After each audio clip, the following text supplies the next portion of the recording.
Hello student, आज के इस वीडियो लेसन में हम पढ़ने जा रहे हैं आईसीएसई क्लास 8 की पाठ्य पुस्तक मधुबन हिंदी। इस वीडियो लेसन में हम हिंदी का पाठ 2 पढ़ेंगे। इस पाठ का नाम है असली याचक। स्टूडेंट, आज हम इस पाठ का अंतिम भाग पढ़ते हैं, तो आइए पढ़ना शुरू करते हैं।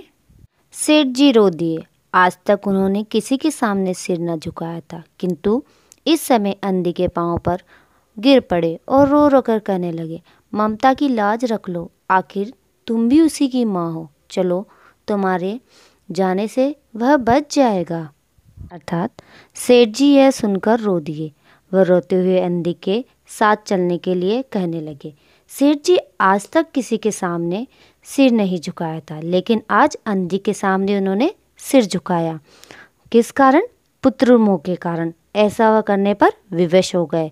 वह अंधी को ममता की दुहाई देने लगे और ममता शब्द सुनते ही अंधी का मन पिघल गया और वह चलने को तैयार हो गई।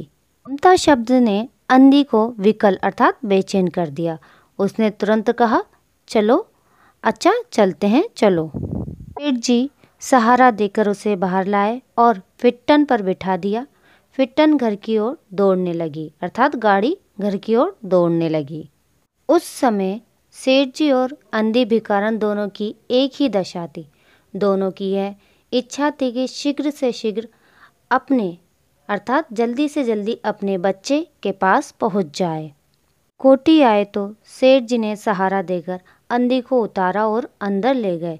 भीतर जाकर अंधी ने मोहन के माथे पर हाथ फेरा। पहचान गया कि यह उसकी माँ का हाथ है। उसने तुरंत नेत्र खोल लिए अर्थात आंखें खोल दी और उसने अपने समीप खड़ा हुआ देखकर कहा, माँ तुम आ गई।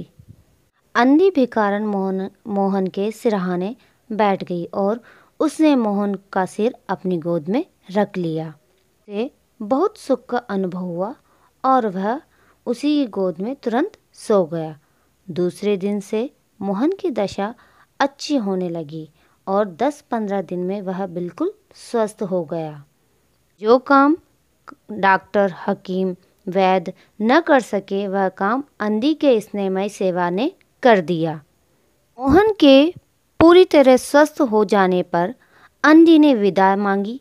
सेठ जी ने बहुत रोका, परंतु वह न मानी। जब वह चलने लगी तो सेठ जी ने रुपए की एक थैली उसके हाथ में रख दी।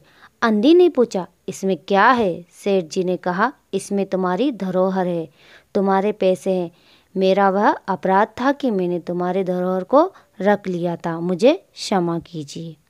अंधी ने बात को काटते हुए कहा, यह रुपए तो मैंने तुम्हारे मोहन के लिए इकट्ठा किए थे, उसी को दे देना। अंधी ने थैली वहीं छोड़ दी और लाठी टेकते हुए चल दी।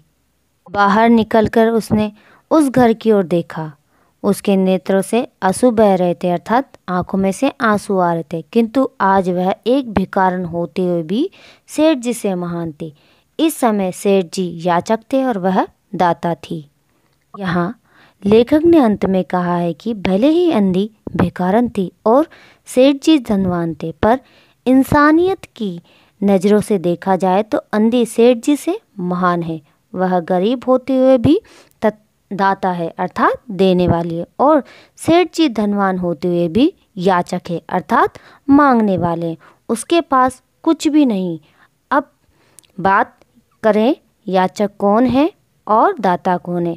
अब हम जान लेते हैं यहाँ पर याचक कौन है और दाता कौन है। याचक सेठ जी हैं और दाता अंधी भिखारन है, क्योंकि गरीब होते हुए भी उसने सेठ जी को अपनी जिंदगी भर की पूंजी दे दी, उसके बेटे को जीवन दान दे दिया, जबकि सेठ जी सर्व साधन संपन्न होते हुए भी उसे कुछ न दे सके। तो स्टूडेंट अर्थात बच्चे, हम जान गए हैं कि याचक कौन है और दाता कौन है। तो बच्चों, हमने जाना कि व्यक्ति धन से बड़ा नहीं होता, बल्कि उसके व्यक्तित्व से बड़ा या छोटा होता है। साथ ही हम स्वार्थ की भावना को छोड़कर निस्वार्थ प्रेम, परोपकार जैसे मूल्यों को अपनाना चाहिए। व्यक्ति उसके कर्मों से पहचाना जाता है, न कि उसके धन से। बच्चों, यहाँ अंधी भिखारन होते हुए भी महान है कि उसके मानवता के सारे मूल्य उसमें मौजूद है। तो बच्चों, मैं उम्मीद करती हूँ कि ये पाठ आपको समझ में आ गया होगा।